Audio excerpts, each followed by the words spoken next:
business is changing. The things that have worked for past generations and the last few decades are just not resonating the same way anymore. And more than price or convenience, I think authenticity is emerging as the thing that we value most highly. Think of a brand that says all of the right things, but you have a gut feeling that it's just an angle, like it's just copy that they put together to chase a trend, to chase dollars. A data report masquerading as personality and care. And faking authenticity like this is becoming more and more likely to backfire, because I think we're proportionately getting more and more fed up with it.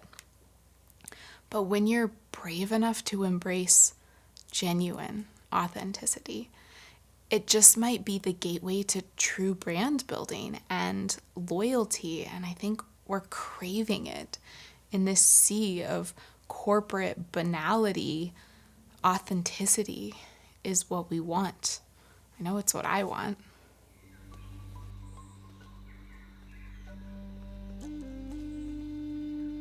I have this family member that tells a story to anyone who will listen about how her Amazon account got hacked.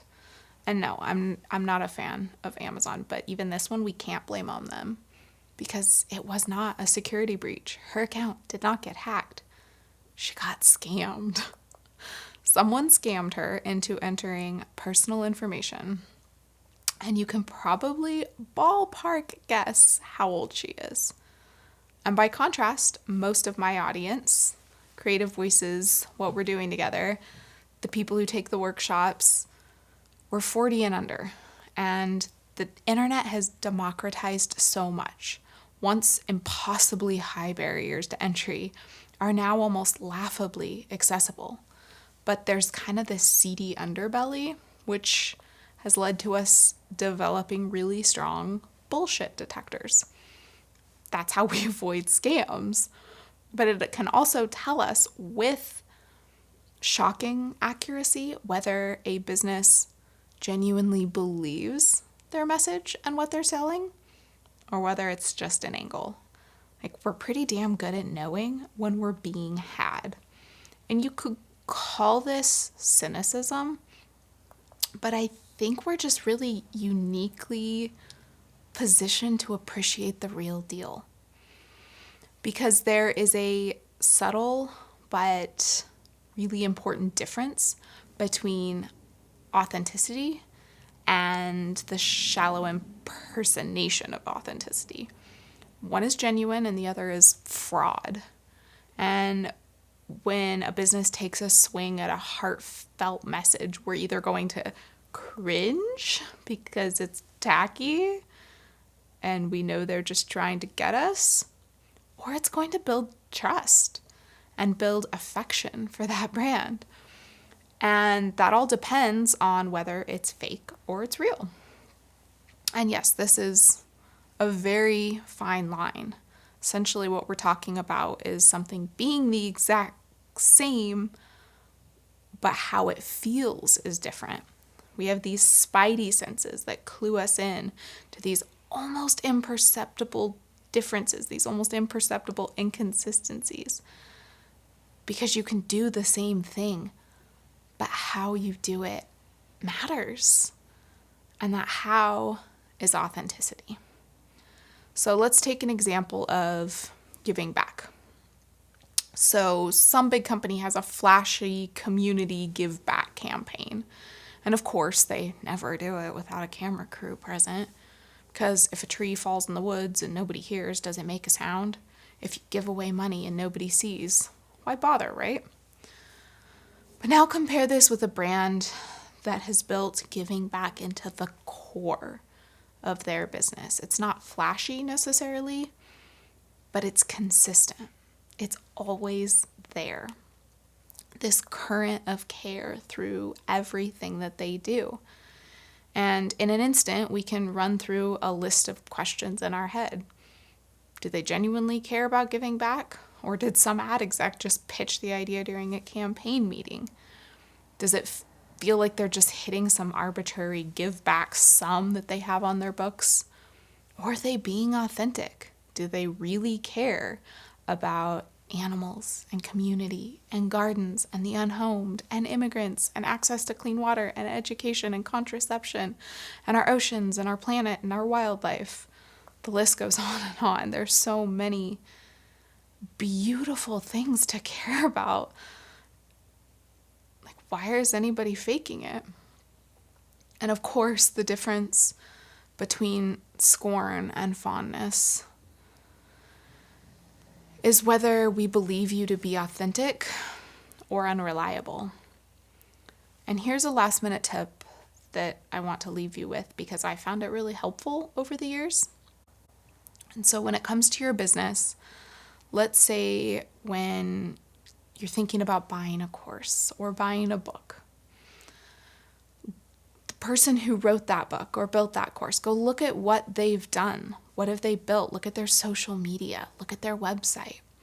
What have they created? Do you like it? Does it feel genuine? Is that the type of thing you want to create for yourself? Sometimes we get tunnel vision with our work. We're running ragged and trying to make ends meet, and we're only seeing what's right in front of us, like marketing and sales and making it to the end of the quarter. And we end up engaging with things that maybe aren't the right fit for us. They may be a so-called expert, but ask yourself, do you like what they've built? And if not, why would you take advice from them?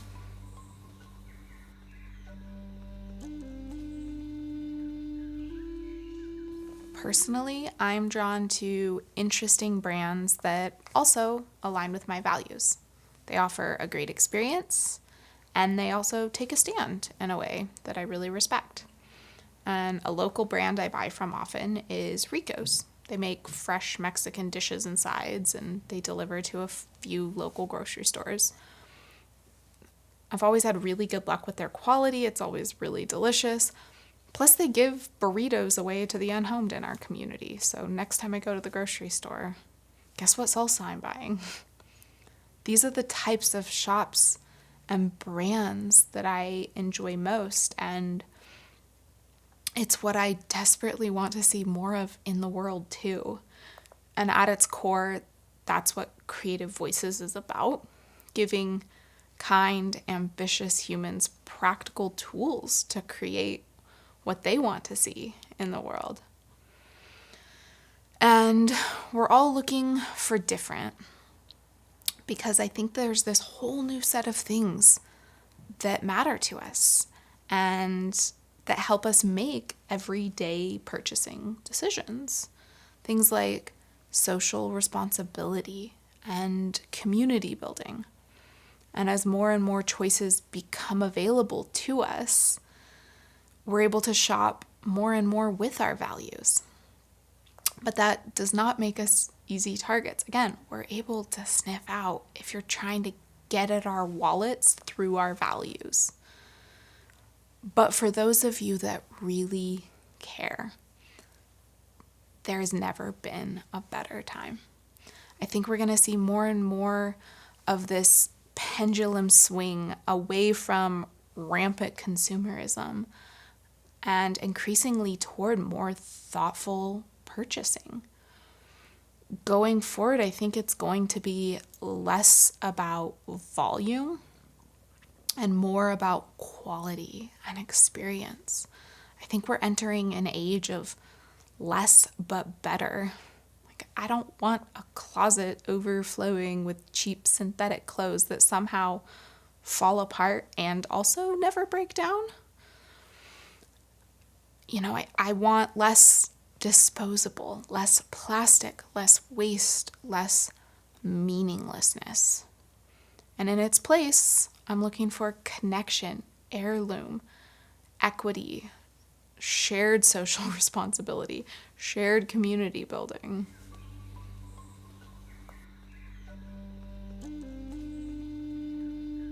Oversimplification is everywhere in business, and I really don't want to contribute to more of that here.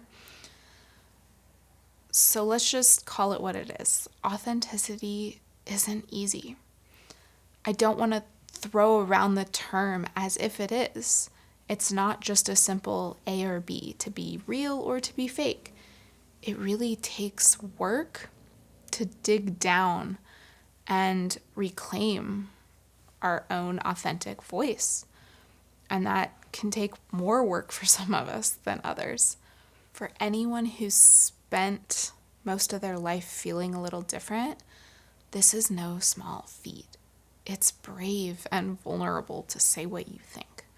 And I'm still learning to do it myself. It's a reminder I gently give myself every day, especially before filming classes or teaching workshops. Vulnerability is the price of entry for doing business in a way that aligns with my values. And because it's what I want to see more of in the world, I'm trying to not just consume it, but contribute as well. And while that's difficult at times, it's worthwhile too, because I think it's authenticity that leads to genuine connection. It's how we're going to build relationships as a brand and not just sell people. It's how we're going to lead and make change. And it won't be perfect, but it can be better. And so if you're a person of a certain age, if you're on the generally younger half of the spectrum, well, our life has kind of been defined by being sold to. And I think the more burned out we get, the harder selling to us is going to get. And so my goal for you is to build something so authentic and so totally you that someone might copy what you do, what you sell, but they could never replicate the soul that you uniquely bring to it. And I think when you do work this way, you enjoy it more, and going forward, it might be the only thing that works anyway.